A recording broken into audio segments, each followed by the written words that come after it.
All right, y'all. Now we're in Nieva, Castilla y León with Microbio wines, who we love their stuff. And this is a really cool one from them. It's a Tempranillo. At first, I thought I could not pronounce the name, but then I realized it was two put together. I think it's pronounced Sietejuntos, which means like yeah, seven together. Sietejuntos. That's my guess, but I don't know for sure. So it is 100% Tempranillo, and it is 2016. Yeah, 2016. So some lovely age on it as well. So those are some of the notes on it. I think there was one other thing I wanted to mention, which was that it is beyond being aged in the bottle, it was also aged in barrel before. So it's certainly not like your, what's it called? It's certainly not like your typical Rioja, but it is definitely a aged Tempranillo and has some of those characteristics to it. So it is honestly a lot darker than I was initially expecting.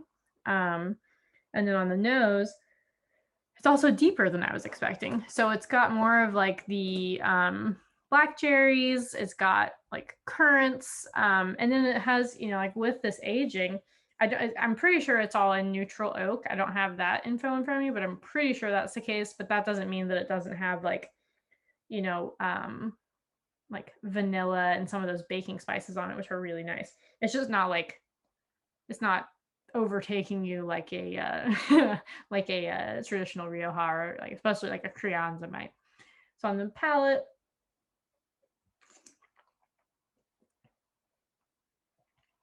that is smooth.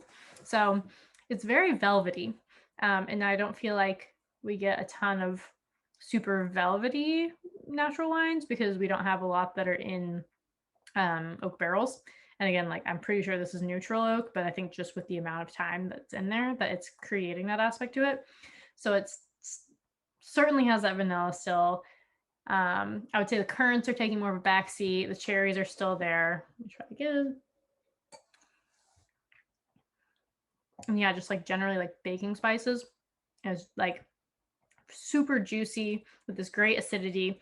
The tannin's actually lighter than I would normally expect, which brings me to think about it from the perspective of like for pairing, I would put it with like, what's it called? Like the lamb chop. I think it's lamb chops where like you like take the little legs and you like put them like this.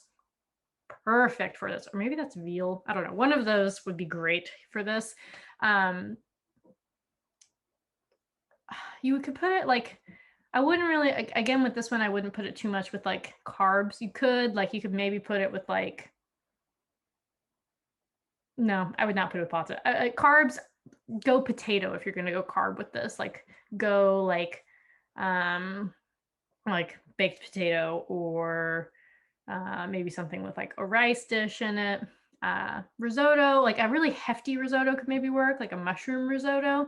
That could actually be nice, especially if you put like squash in it. That would be yummy because the velvetyness of that I feel like would go really well with the like the squash in it.